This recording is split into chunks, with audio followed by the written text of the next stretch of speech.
State Representative Matt Hall is our guest in studio. Matt, good morning to you. Hey, good morning, Tim. Last time you were here, it was a month ago, and I think my comment was, "When are you guys gonna do something?" And then all of a sudden, there's like this flurry of activity, So it just took a little time to start getting stuff together. But there's been quite a lot of news out of Lansing. We'll talk about the auto insurance bill a little bit later on, some of the other things. I wanted to ask you, though, right off the get-go about these Twitter remarks by Congressman Justin Amash, very critical of the president, basically saying that he thinks the Mueller report has plenty of impeachable offenses, and yeah, it's no secret he's been at odds with the president quite a bit, but this seems to have stepped it up. It did. I was Donald Trump's campaign chairman for this area. I fought hard for him. I was with him when he came to the Grand Rapids airport last month, and I'm a strong supporter of President Trump. And Justin, he's always been an ever-Trumper. He's not embraced the president's agenda. He's opposed him on immigration. He's opposed him time after time, and this is nothing new. It's ratcheted it up, but this is disappointing, but not unexpected from him. And I think the president said what needed to be said. Now, what about this guy who's Jim Lauer? Is that his name? He's a state rep like yourself. Stepped up and said, I'm thinking about entering the primary against Justin Amash, and now I'm going to do it for sure. Yeah, I serve in the state house with Jim Lauer. He lives in Montcalm County. He's a nice guy. He tends to vote conservative.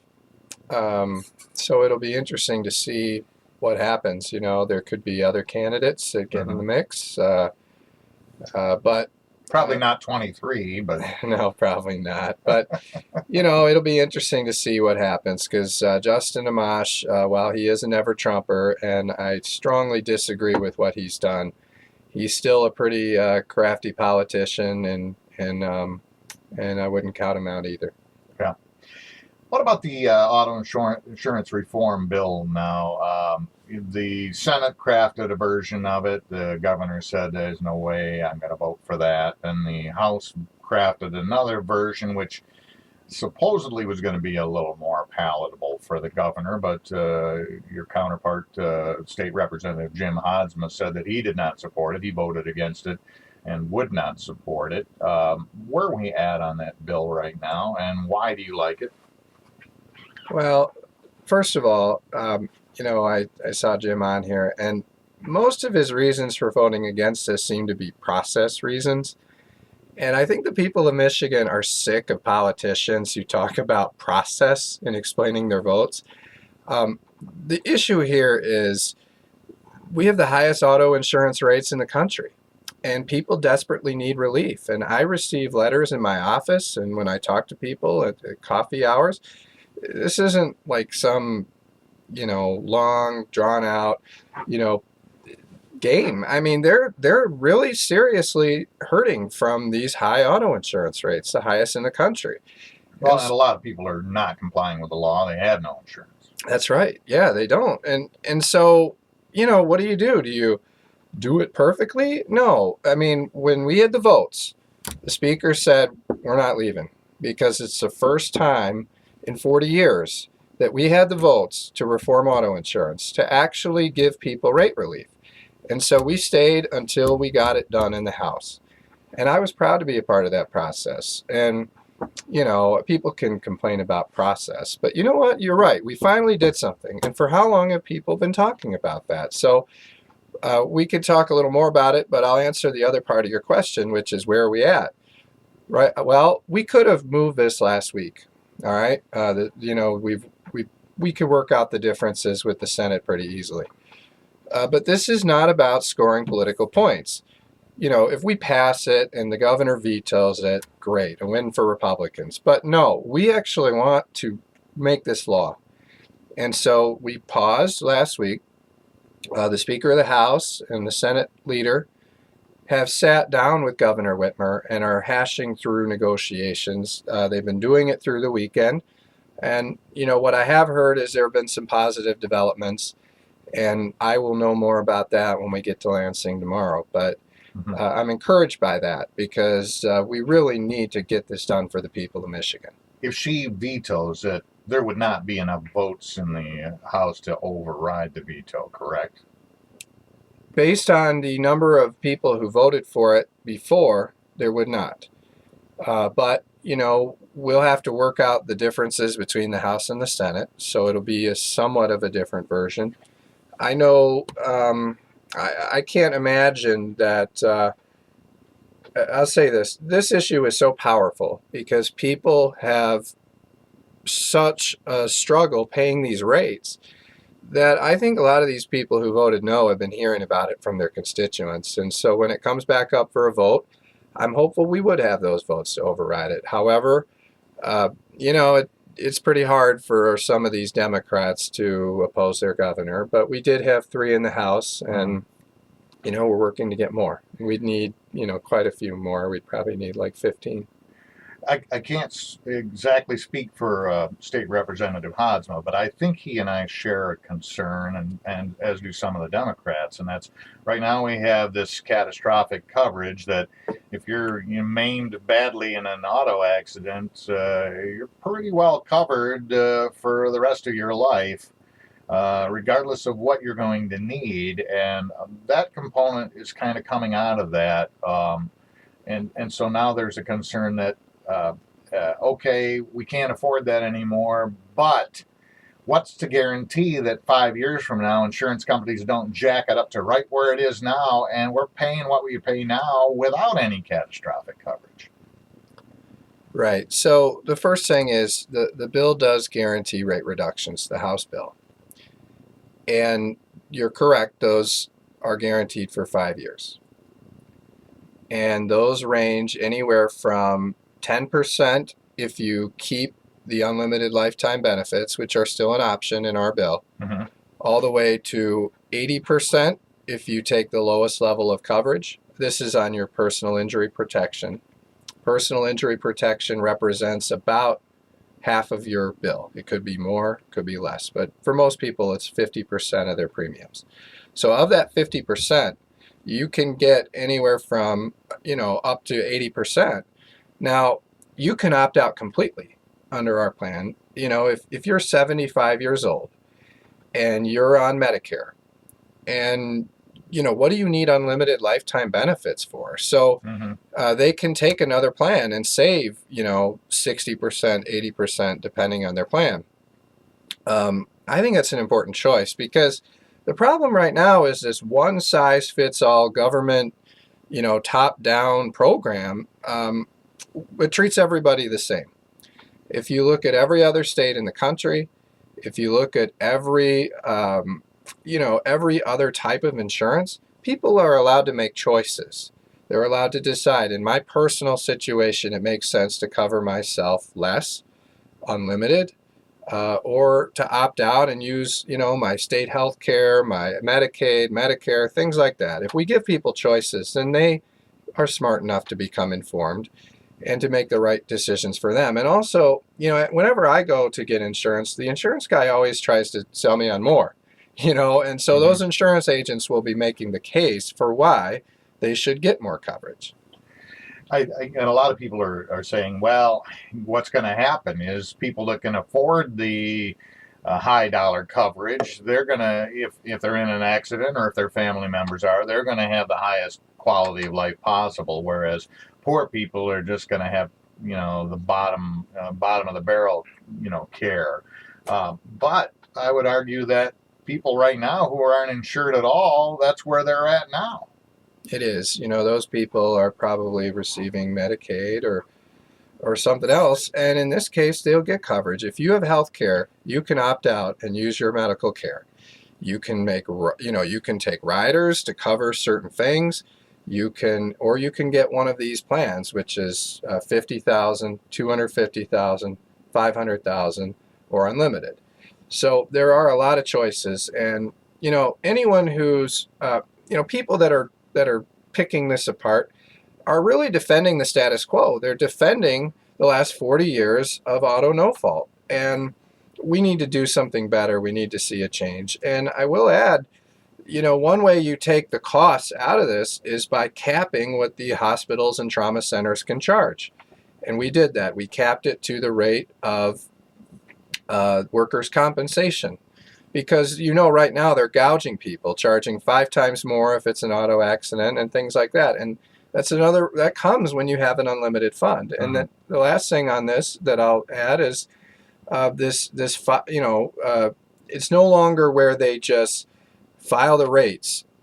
Now they have to be approved for those rates. So the governor and her Department of Insurance and Financial Services would have to improve the rates. So for 5 years, those guaranteed rate reductions are in place. After that, she will have to approve the rates. And I don't believe that a politician is going to approve unjustified, significant raises in rates. So that's why I voted and supported this bill. I think a lot of people like the bill as some progress, a good opportunity to fix something that needs fixing. But other people are saying, well, the governor's not going to sign off on it unless she gets something she wants. What do you hear she wants? Well, what I read in the press is that she's asking to not allow you to opt out of your health care plan or of your auto insurance. She wants to guarantee that everyone funds it through auto insurance. And, but these are public positions and they negotiate. I personally support letting people opt out because then they're saving 100% of that personal injury protection, which means their auto insurance bill will be cut in half. They can still they have to get collision still and things like that. But I really think that'd be a significant relief for people. And if you look at most other states, they can pay for this stuff out of their auto insurance out of their health insurance. And we don't see health insurance premiums in other states drastically higher in Michigan. We don't hear stories about how low health care premiums are in Michigan. So, the other states are absorbing these costs and not seeing much difference between what their cost of health care is and what our cost of health care is.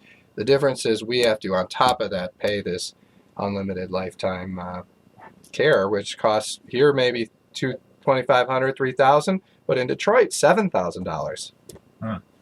State Representative Matt Hall is with us. We were talking about auto insurance reform and the bill that's being kind of thrown back and forth right now. And you mentioned there's one other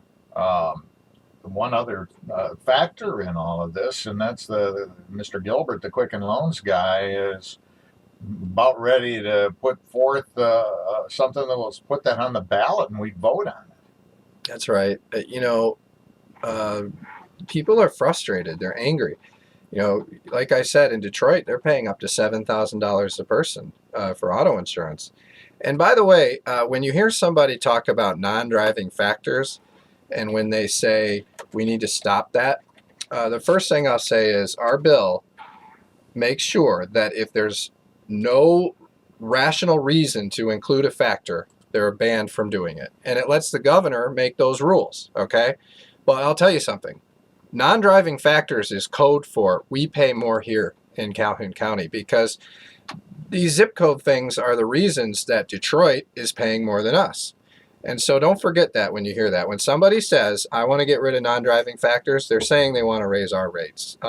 But those are the kind of things that you'll see potentially in a ballot initiative. And we can't control what they put in the language, but I bet you people are mad enough. A lot of them are going to sign this. We'll see it.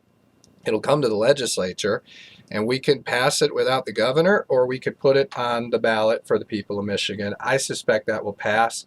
So that's a reason that it's probably best for us to negotiate now because, I do care about our hospitals. I care about Oaklawn Hospital in my district. They employ a lot of people.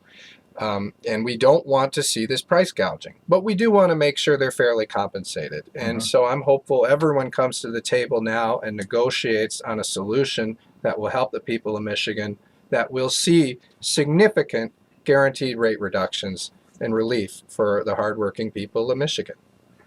I see there was some action where a panel that you're involved in passed a criminal justice reform bill to protect concealed pistol holders from, I guess as that stands, if their license expires and they didn't realize it, they could be charged with a felony. It's true. I'm a supporter of the Second Amendment. I'm also somebody who believes that we really need to look at some of these criminal justice issues. And one area where Republicans and Democrats agree right now, where we get most of our things done, are in these areas of civil liberties. Both sides see that for too long our criminal justice system has been too harsh. And one area we see that is if you are a concealed pistol license holder, you forget to renew your license, you get pulled over the next day, you are now a felon. A 5-year felony, a $2,500 fine. That's excessive. And people with a CPL by nature are law abiding. They have to pass a background check. They have to, and if you commit a crime, you lose your CPL. So these are law abiding people. The only crime they've committed is a paperwork oversight. And so when I found this out, I proposed legislation to change that to a civil infraction, to say, if this happens within the first year, it's an oversight. People get their CPL. It's valid for 5 years. And how does law enforcement find out about this? Well, because you declare that you're carrying and you hand him your CPL. Mm-hmm. The officer looks at it, says, hey, this is expired, and then handcuffs you. So Right. Yeah. they're declaring they're law-abiding people. This passed through the House Military, Veterans, and Homeland Security Committee unanimously with all Republicans and all Democrats supporting it. Tomorrow it'll be before the Judiciary Committee, and I'm very confident we'll pass it. And then we'll get it on the House floor. And this will be the first bill that I will have gotten on the House floor. And I think this is a good one. I'm grateful to the other legislators that they see this intelligence in, treating these people more fairly. Yeah, and I appreciate it very much as a citizen and a permit holder. I just, while I was talking to you, checked my date. I still got another year, although my passport's about to expire. I don't think there's any penalty for that, though. They just don't let you go. Real briefly, we're just about out of time already, Matt Hall. But the roads, the gas tax, all of that. I'm hearing there's no movement whatsoever. Is that true? Well, some of the Democrats think we should tie the two together. The roads, a 45-cent gas tax increase in exchange for auto insurance reform. My attitude is, look, the Democrats' positions on this, let's raise gas tax 45 cents and let's block auto insurance rate relief for people of Michigan, are losing. Those are losing arguments. I'd rather be on the path of the Republicans, which is let's find rate relief for all the people of Michigan. And, let's find a more sensible way to fund our roads and raising taxes 45 cents a gallon. And so that's why I'm going to continue to focus on auto insurance reform, try to get it done in the next few weeks, and then we'll go look at the budget after that. Maybe we'll have something to talk about on that next time. Hopefully we won't even have to discuss the auto insurance reform. It'll just be a done deal. And I'm sure there'll be a whole lot of other things to talk about as well. Matt Hall, thanks for being with us this morning on the show. Thank you, Tim.